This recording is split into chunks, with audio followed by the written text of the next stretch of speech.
we really have the opportunity to be a leader. And at first, I think, as we've been talking about, a leader of ourselves, that if we can figure out what we really care about, what really deeply resonates with us and who we are and how we want to serve the world, that we can step into the practice of understanding, how do I show up for that? How can I show up for myself first and then for others?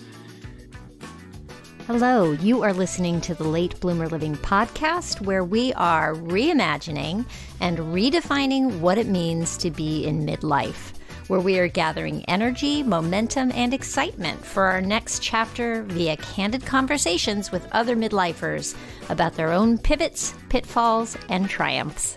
I'm Yvonne Marchese, your host, and I'm so happy you're here.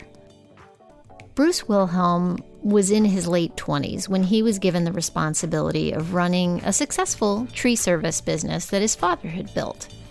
He took on the challenge out of a sense of obligation, even though he didn't feel ready and, frankly, had other interests. After growing the business for many years, he finally made the decision to sell the business when he was 42. He struggled with that decision, though, because he felt responsible for his employees' livelihoods. But he knew that his personal growth waited for him on another path. That midlife decision was the first of many pivots he's since embraced along his professional journey, leading him to engage in the study of leadership. I can't wait for you to meet him. He's such a nice guy. So without further ado, here's Bruce Wilhelm. Let's go. Hey, Bruce, thank you so much for being here with me today. Yvonne, it's my pleasure. I'm really excited to be talking with you today. I am super excited. I always like to say how I found people for the podcast, and I'm excited to say that you and I are taking a class on how to put a speech together, how to put out a big idea into the world using our story through, I'm going to give a shout out to Johanna right now. And it's been a cool class, hasn't it? Oh, it's been an amazing experience. I think I've learned so much, not only about myself and how I can tell a story, but listening to other people's stories is always so inspiring. Yeah, totally right. It's called, the class is called, for anybody who wants to know, the class is called Craft Your Talk. And Johanna Walker is the one teaching us. And so Bruce and I, we've been meeting up as homework partners for a couple of different weeks, and working together to kind of help craft what we're doing. And it's been really cool. Oh, it's been fun. It's been a lot of fun. It has been really cool.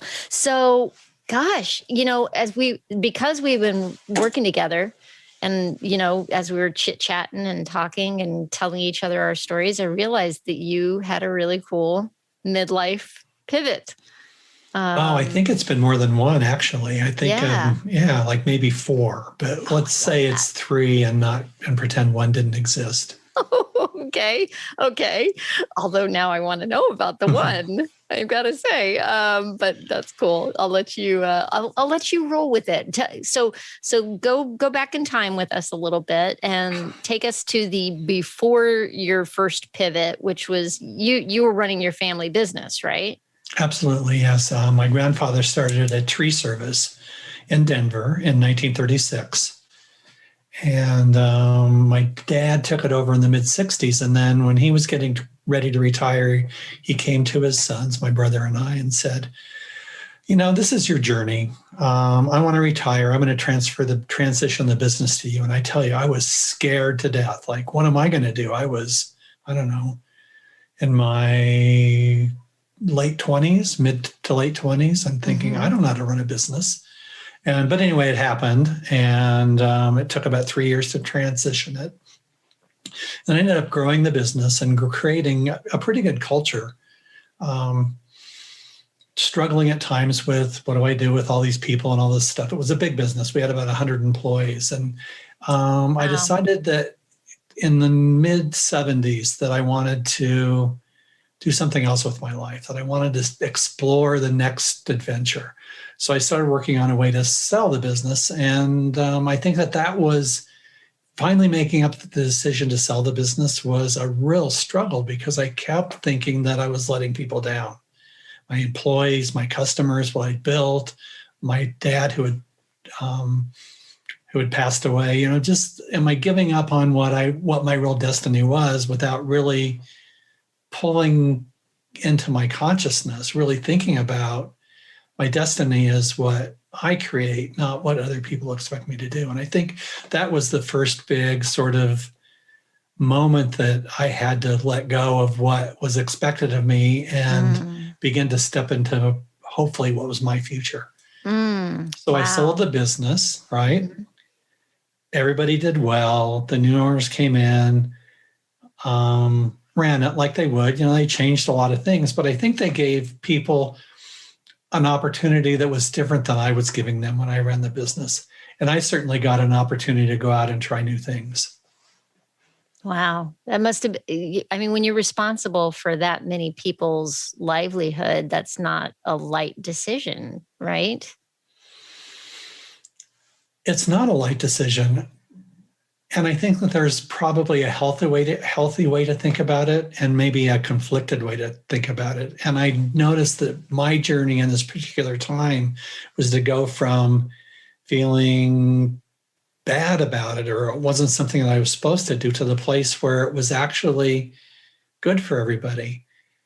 And that's the way it turned out. And I think that's kind of the magic of going through these sort of things in your life to get a different perspective. It's funny. I just did like last year when I was looking at bringing some people into a leadership course that I'm engaged in, generative leadership. I ran into somebody that was working with me in the business. And it was the funny story is that the people in the business, they actually ended up getting married while they were in the business and went on to create their own tree service and have had it for like 20 years or 23 years or something. She told me that one of the things that inspired her was the leadership that I brought into the business and into their lives together. And I thought, wow, I wasn't even aware of that. Yeah. Wow. And sometimes you're not aware of how you're really influencing people with how you show up and how you think about things and the kind of culture you create. And I find that so fascinating in my life to see who I can connect with and how we can create something together. And sometimes you don't even realize what's happening, and there it is. Huh. Wow. How old were you when you sold the business? I was 42. 42. Mm-hmm. Gotcha. So here you are, you sold the business. Did you have an inkling of what you might do next? Well, I thought, I can retire at 42. Doesn't that sound like magical? It sounds magical, right? It does. Sure. Right. But I really knew that I didn't want to retire. I think that in a sense, you could call me like a workaholic, but I think I get a lot of satisfaction about creating things and working with people. And I frankly think I'd be a little lost if I wasn't reinventing myself and reinventing myself and reinventing myself. I think that is my journey to really to be a little bit flipped, to live in my truth, is to keep figuring out how I can show up more authentically for myself and for others. Yeah. So you sold it with the intention of living easy. Yeah. Yeah. So I have a question for you. So when you were picturing that in your mind as you were selling the business and you were thinking about what were you going to go hang out on the beach? What were you going to do with, like that retirement? Yvonne, it was total freedom. Like I didn't have to worry about money. I could, be more available for my kids. It was freedom. Yeah. But it was freedom from what? Freedom from what? And I really ended up, there were some times that I kind of struggled with, what do I do with my life now? What's the next thing? And during that time, during like the 5 years after that, I tried a lot of different kinds of activities. Like, I do some stuff in social media, and my degree's in marketing. So I've had a passion for messaging and branding and things like that. Mm-hmm. And it was a lot of exploration, but not a lot of like financial success. So I guess in that sense, thinking about it, I was kind of retired from the need to make money, that I could go in and try things and explore and see what landed with me. Which is an amazing position to be in. Oh, absolutely. That's amazing. What freedom. And so you were then kind of looking for intellectual stimulation. It sounds to me like something that was going to challenge you in a way. Am I on target with that or no? Yeah, I think if I was to look back at the family business, that there was so much of an expectation that I continued the business that I felt a little bit trapped. Mm-hmm. And so it wasn't as much intellectual stimulation, although I'm sure that plays into it. Mm-hmm. It was a sense of the freedom to really step back and maybe examine what I wanted out of life for the first time, right? Mm-hmm. Because I know it's happened a few more times. It's a really interesting question. Yeah. Well, I guess the reason I was asking that is because you said that, you started looking at branding and you were looking at doing these things, but doing them without the need for a monetary, you didn't need money. You wanted to accomplish something that wasn't tied to what you were making, but I'm sure you wanted it to be successful. Even so, I wanted me to be successful. Right. Yeah. And I think that's different than it. So I think the exploration was, what is it that's going to touch my soul? What is it that will resonate with me and let me feel like, oh, I've got this. It's not just me building the family business. It's me doing something that that's creating value for me and others. And it wasn't about like stepping back and then just, golfing or Mai Tais on the beach or whatever, like what other retirement cliches can I come up with? I don't know. But I can't. It wasn't about that necessarily, was it? No, I can't even imagine myself just going around and playing golf. Yeah. I think mine is really a life of discovery. Mm-hmm. So what are a couple of the things that you tried after? What would you do? It's been sort of like we talk about the corporate ladder, or the ladder of success. I think mine has been a ladder of awareness and understanding. So I took the branding education I had and I used in the family business, and I was messing around with trying to figure out, working with some people around social media. And I was intrigued by it, but there wasn't anything that really resonated that was grounding for me until I started talking to a couple of video storytellers, and I thought, wow, there's something here about telling stories. And it was the power of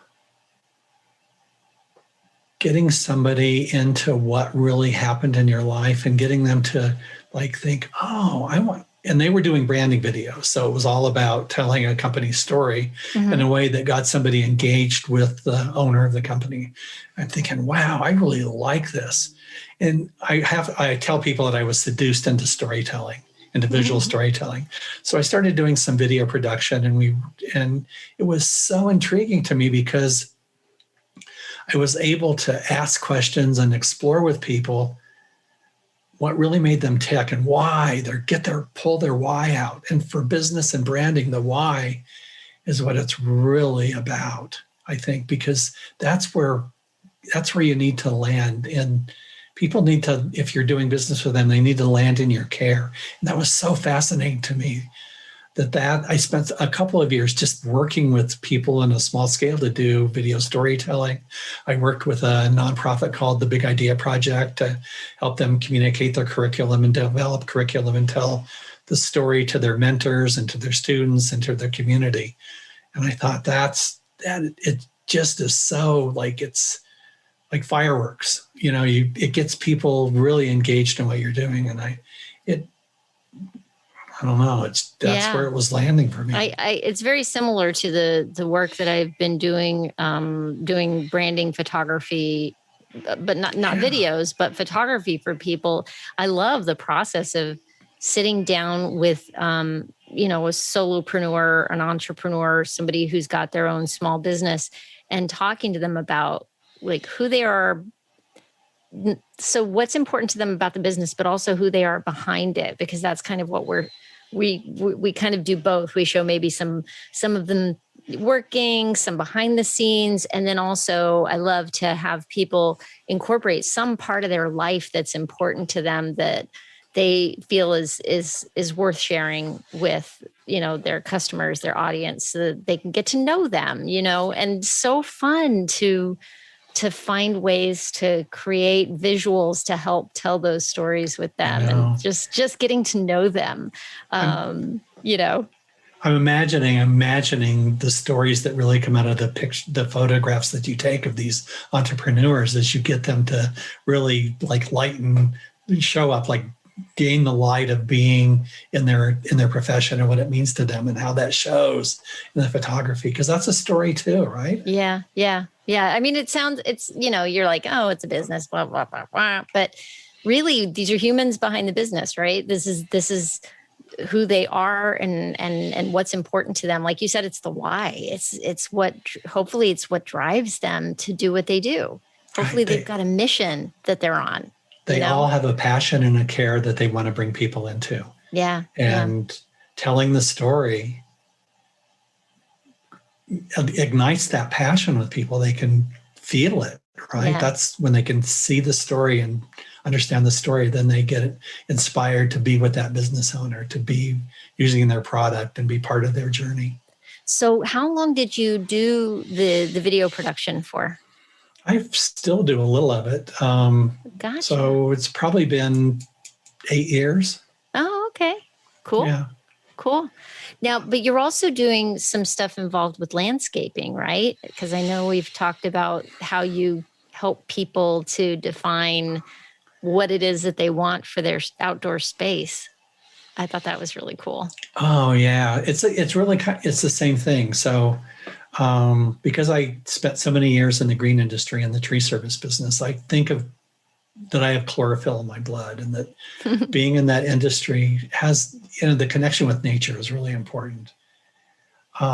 So maybe 17 years ago, after I sort of went through, the earlier story is I went through a development of technology for computer-based telephony, and that ended me in a journey in Jamaica for about 2 years, where I commuted to Jamaica to help call centers, install technology, train people, and then get kind of involved in that industry. And that was a very interesting journey for me, because I have a technology kind of bent too. And it was great to get something from the ground up from a technology standpoint and developing software to help call centers run more effectively. But when the Jamaica thing kind of fell apart, and the company that I helped work with, the person I was working with was stealing money from the company. So I just left. So that was one of those, I guess that's even a story I don't even like to remember, but It brought me into the landscape business thinking, I want to do something creative. I want to create things with people. And I thought, wow, the tree service was about maintaining nature. I want to create it for people. And now that business speaks to me, and going to people's homes and saying, like if it was your home, Yvonne, how can we create your outdoor sanctuary? What is it that speaks to you outside and makes it worth living? Because I noticed that, and many people go into their yard and they'll look around and say, oh, this is nice. Then they'll go back in their house rather than being drawn to experience their outdoor sanctuary. Mm-hmm. So that type of relationship with bringing the craftsmen in and going through the design process and having people discover what speaks to them outside and then building it for them is so rewarding. I love that. I like to go back to jobs that we've created, and I like to tell this story about going by a house where we did a new front entry and created a new like circular stairway and this garden between the stairs and the porch. And I remember seeing the client sitting on the front stairs, just sitting there. And I said, "Hi, what are you doing?" She said, "I'm waiting for my daughter to come home from school." And I thought to myself, wow, she wouldn't have the opportunity to go out into this beautiful front entry for her house and sit there and wait for her daughter unless we created that for her. Hmm. That it would never have been possible. And I'm thinking, what a gift to bring into people's lives. Yeah. Something gift of that's their part of nature. their everyday, you know? Yeah. Oh, wow. So cool. And so so how long have you been doing the landscape for now? It's been 18 years, and I like to call it an avocation because it doesn't take up my full time. I do other things as well, but it gives me the chance to work with this really great craftsman and help him in his business, help him with his marketing, and then do some sales. I think it's fulfilling for both of us, and it's a great partnership because it's clearly aligned towards building these outdoor spaces. And he brings the craftsmanship and I bring the design and the coordination and the project management and help the customer figure out what really is going to work for them. Mm-hmm.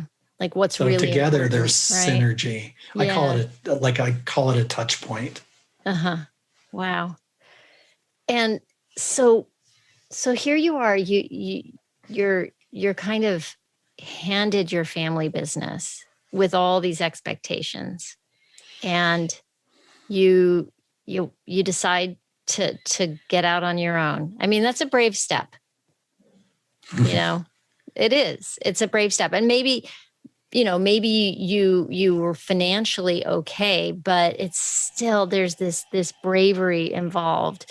Was there anything, like, what scared you about taking that step? Like, Yvonne, that's a really good question. I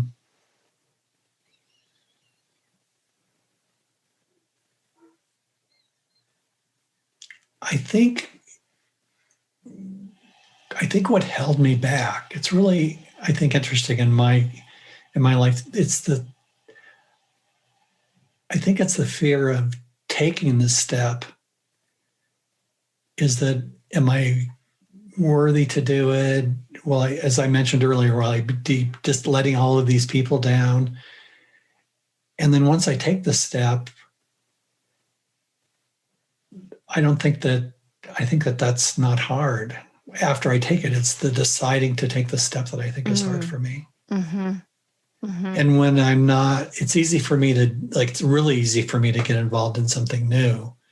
It's not so hard for me to let go of something old, something that's been in my life for a long time. Mm-hmm. Can you speak to why? I mean, I have an idea behind why that is, but why is it hard to let go?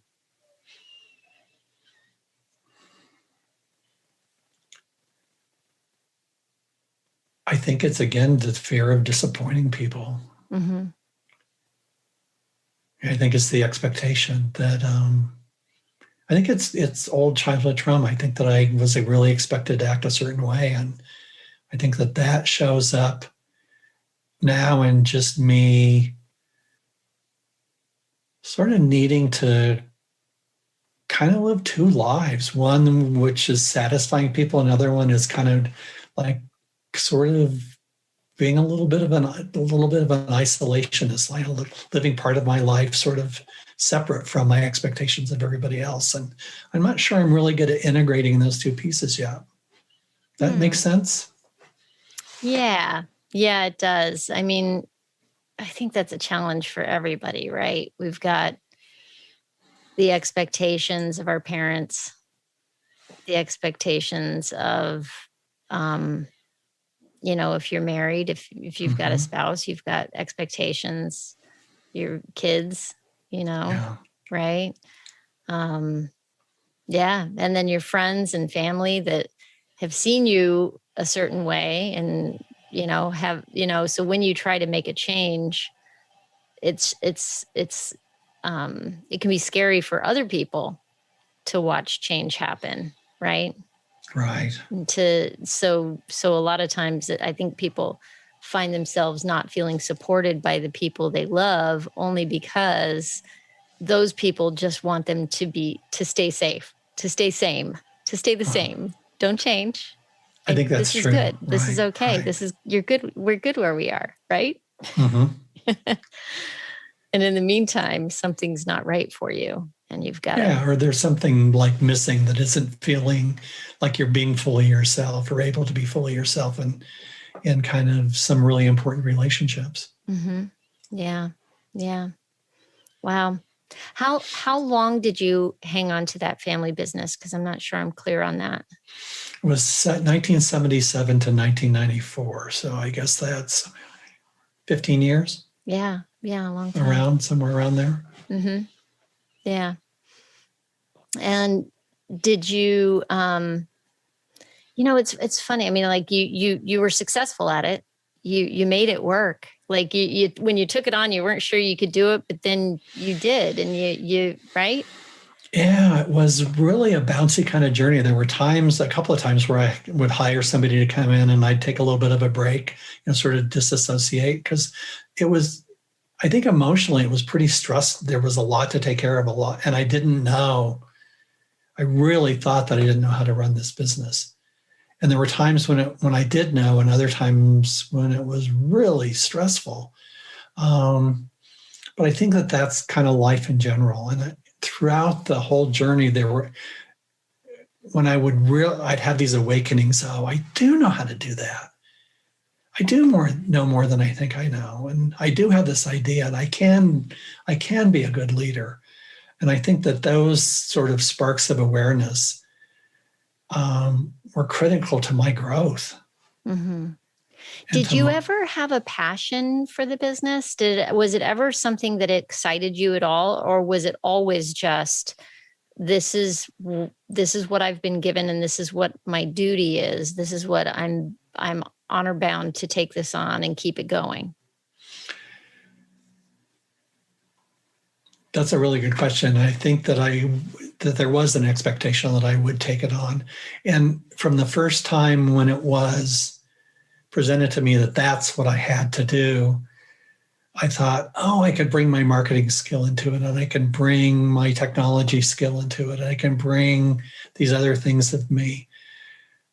But I didn't know if I totally believed that that was it. There was still the chain of having to take over the family business and make it successful.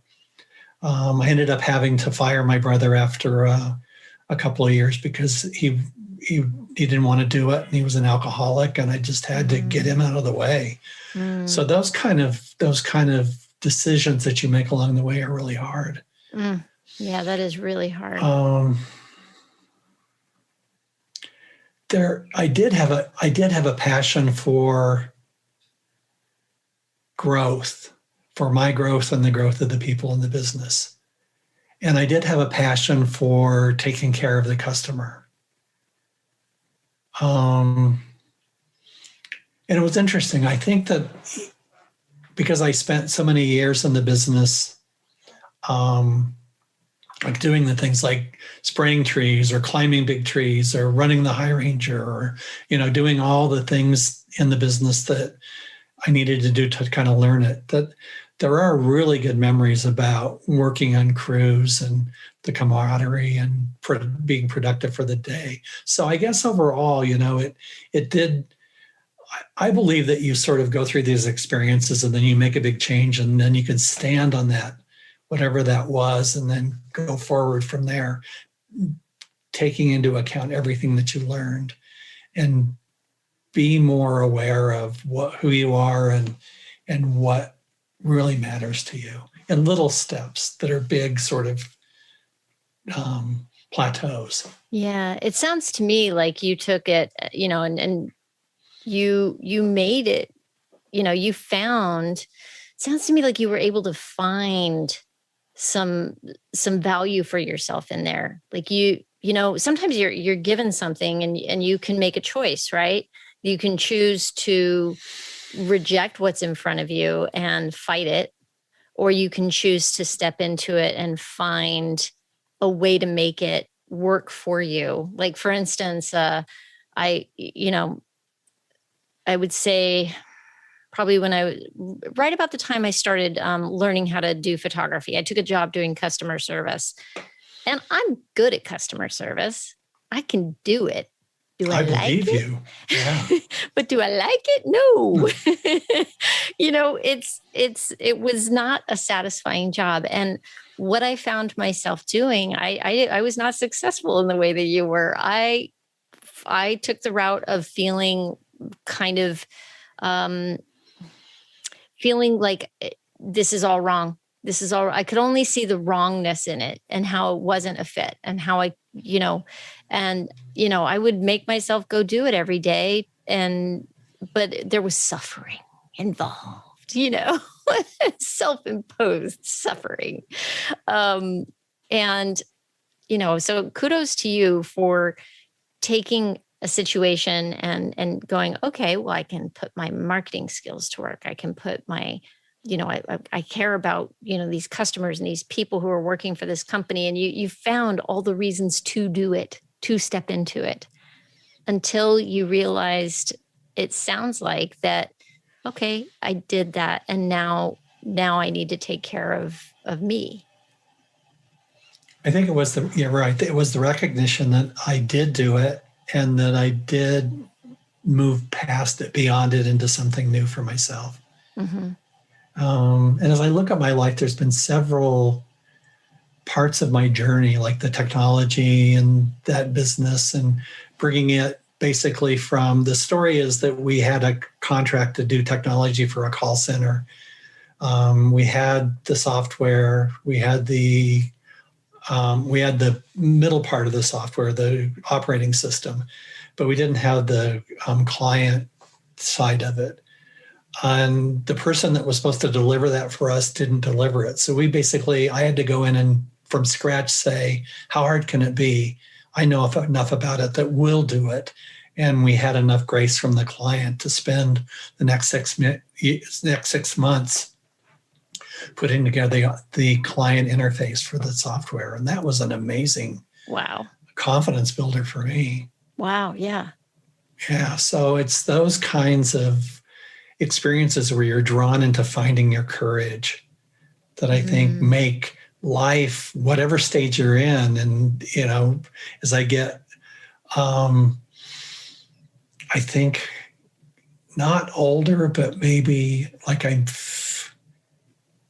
was thinking about this before the podcast, that I don't feel old, but I feel age and I feel wisdom. So that the energy that I have now for creating my life and engaging in life is more than it's ever been. But I think there's more wisdom that kind of goes along with it too. Mm-hmm. It's just, I love where I am in my life. Yeah. Well, speaking of which, where are you in your life now?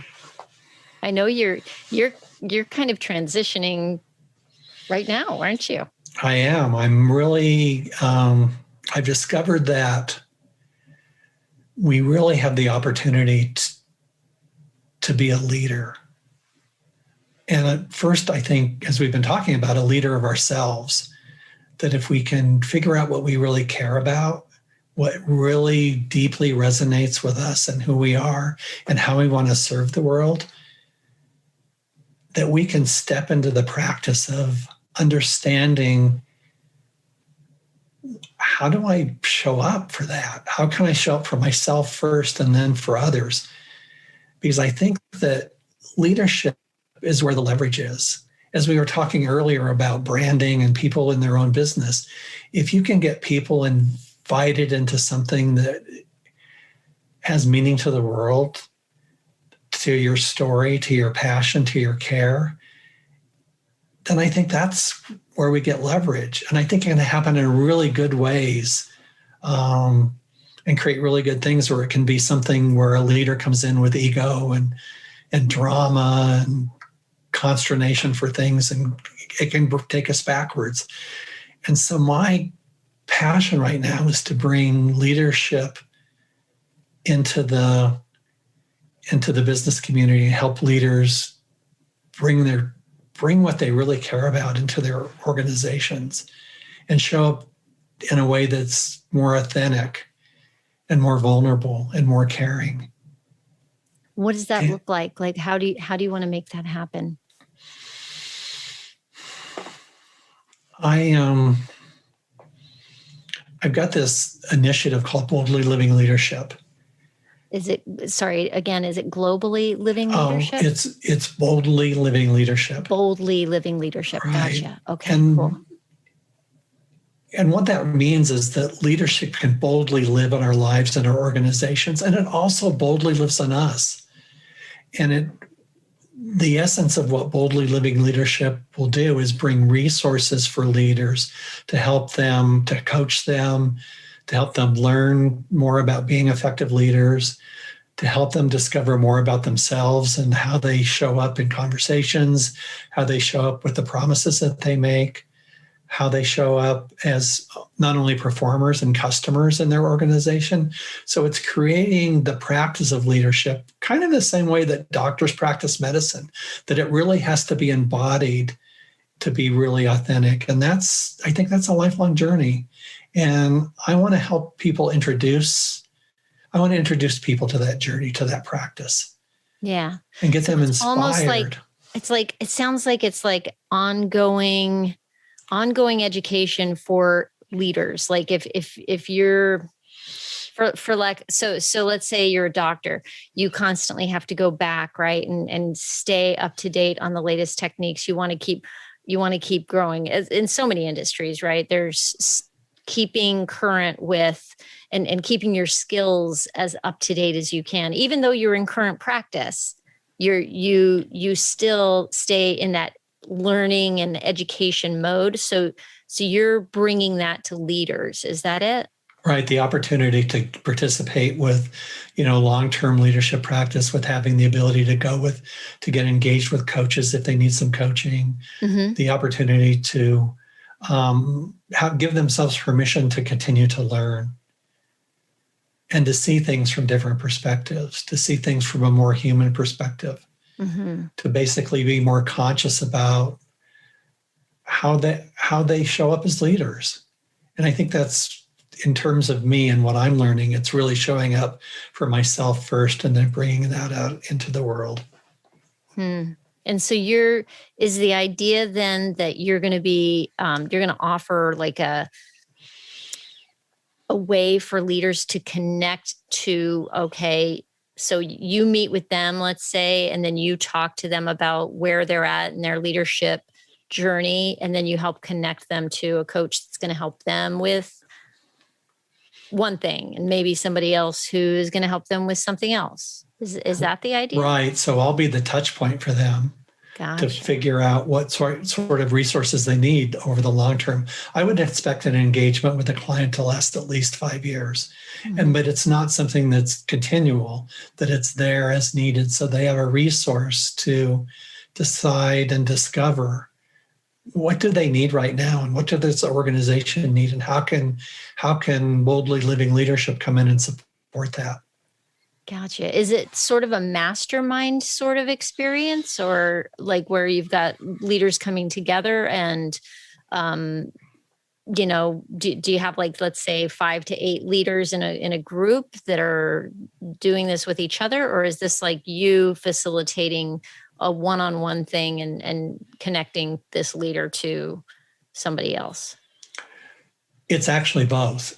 There's an element working with the Institute for Generative Leadership that leaders can get into a year to 3 year long program of learning and connecting with other leaders and other facilitators to explore, get coached, and discover what leadership means to them and to their organization.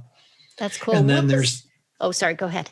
Oh, and then the other element is actually working one-on-one with a coach or bringing a coach into a organization to do some basic leadership training to get people on the same page, to get people thinking the same way about the direction the business is going and the why of the business.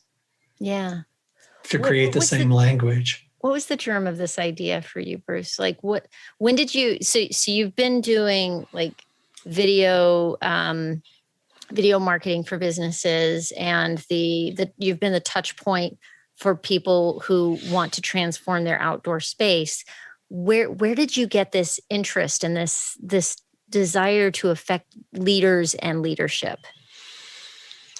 It goes back. It starts back with the branding and the fact that you have to be able to have a brand, and then the storytelling, the visual storytelling, made that brand real, and it made it possible. It made it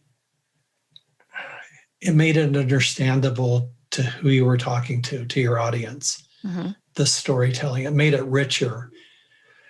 And then when thinking about how leaders succeed and fail, that golden thread that runs through the brand, the story, the passion, that I think creates the real opportunity for leaders to step into their true power. Mm-hmm. And I am so fascinated in my journey about coming into that realization that I think that's why I want to share it with others.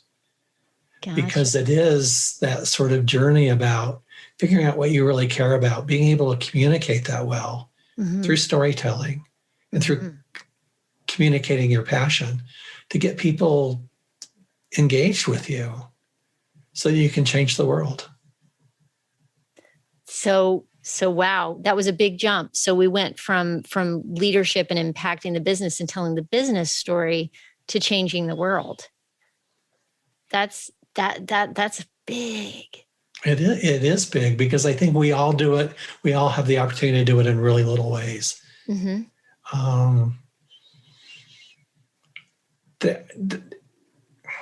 We've just been through 15 months of COVID where everybody's been locked down. So there's so much, I think, consideration.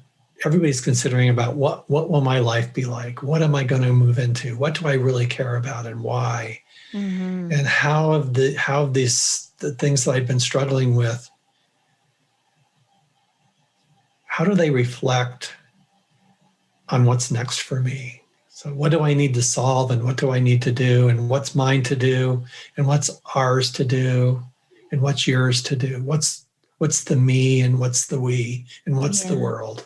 So those are the things I think that as leaders we need to sort of think about and resonate and figure out what's mine to do and what's ours to do and what's the world's to do.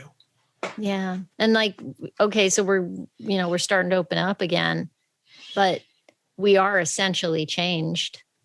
And how do we step forward into this world with, as everybody's saying, I'm putting this in air quotes, the new normal, right? What is that? What does that look like? How can we make the new normal better than the old normal? Right. I think realizing that it is the new normal, but it's also the next normal.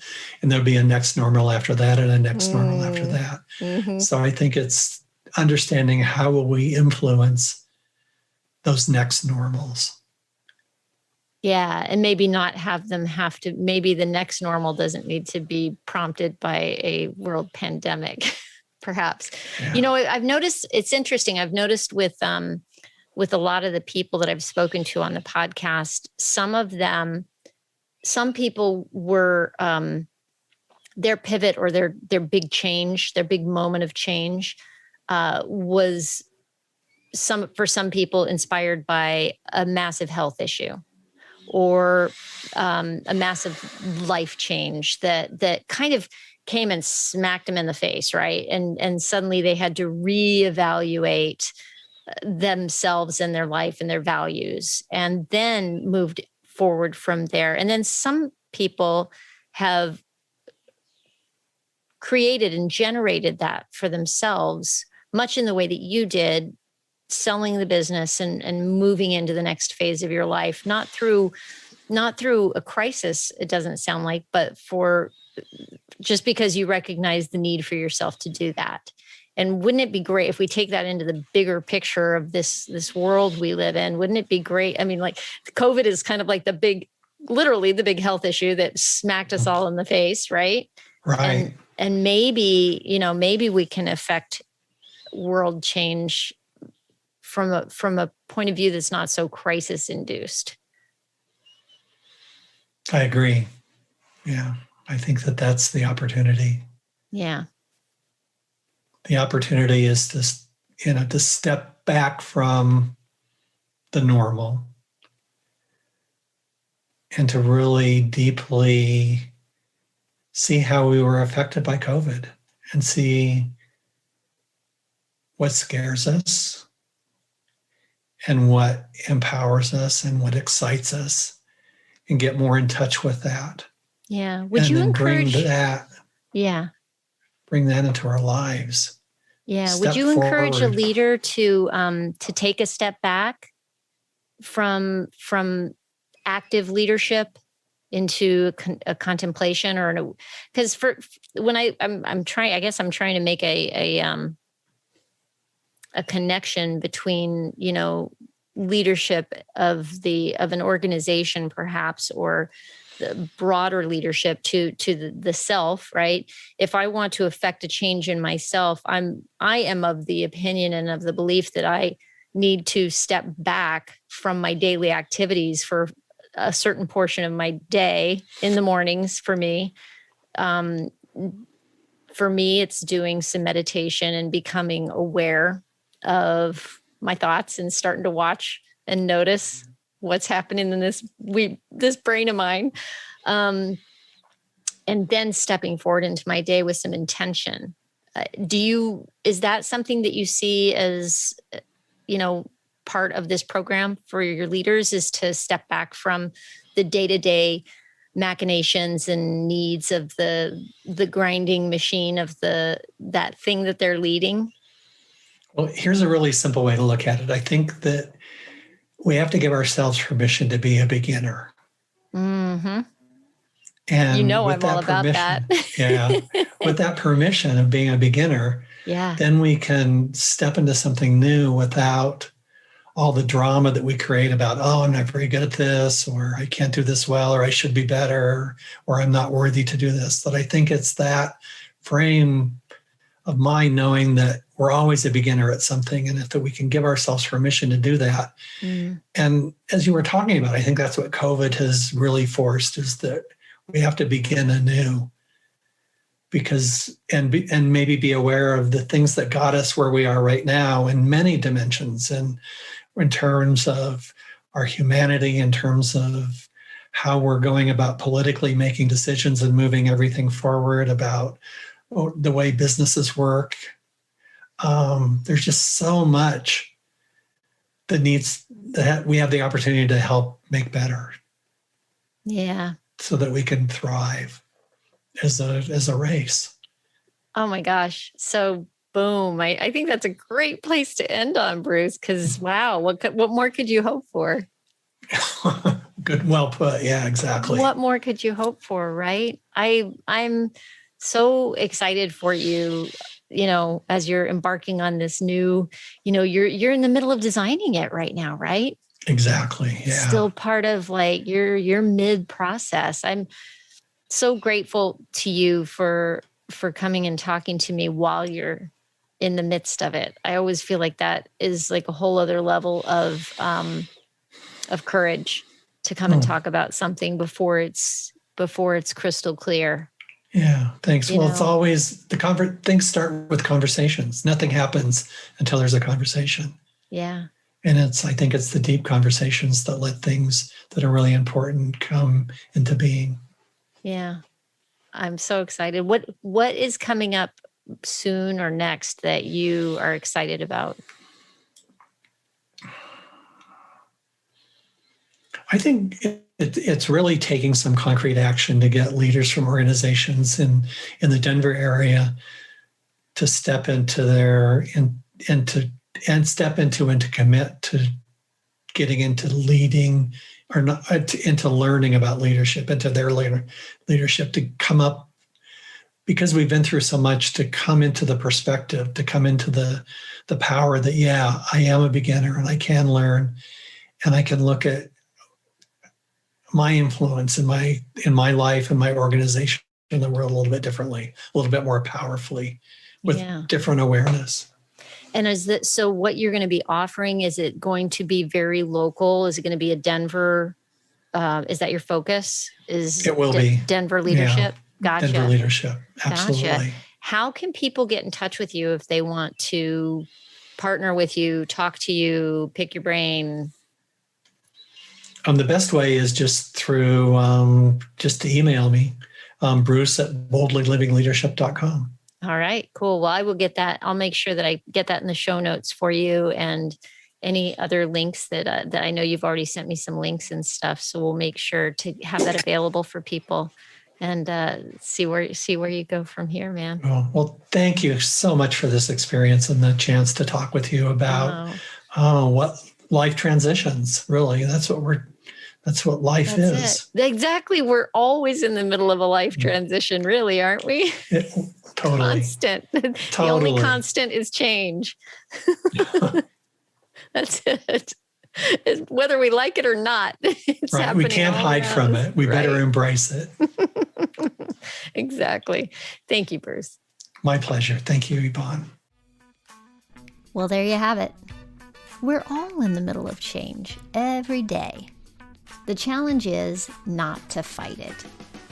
I'm so inspired by the way Bruce leans into change continually. It's like he's got that whole growth mindset thing mastered. His journey towards his huge goal of shaping leaders in order to change the world, just wow. And it all started from taking on a challenge that he wasn't even sure he could meet. Digging deep into himself and working hard to make it successful, and then having the wisdom to move on to his next challenge when he recognized that he needed change and growth. If you want to know more about Bruce, I'll have that information for you in the show notes. Just go to latebloomerliving.com/podcast and click on the show notes for episode 60. Thanks to all of you who have taken the time to review and rate the podcast. I really appreciate your support. And hey, the end of season 1 is coming up soon. I'll be wrapping up the first season with a very special episode on August 11th. And then I'll be taking a little time off to enjoy some summertime with my family before launching season 2 on September 8th. Thanks so much for listening. If you've been with me the entire first season, I just can't thank you enough for your support. If you're new to the podcast, thanks so much for joining in. I'm so happy you found me. And while I'm gone, that's 3 weeks you can use to go back to those older episodes you might have missed and see what captures your fancy. I hope you are having a great summer. We may be late bloomers, but it's never too late. Have a fantastic week. Stay safe and well. Talk soon.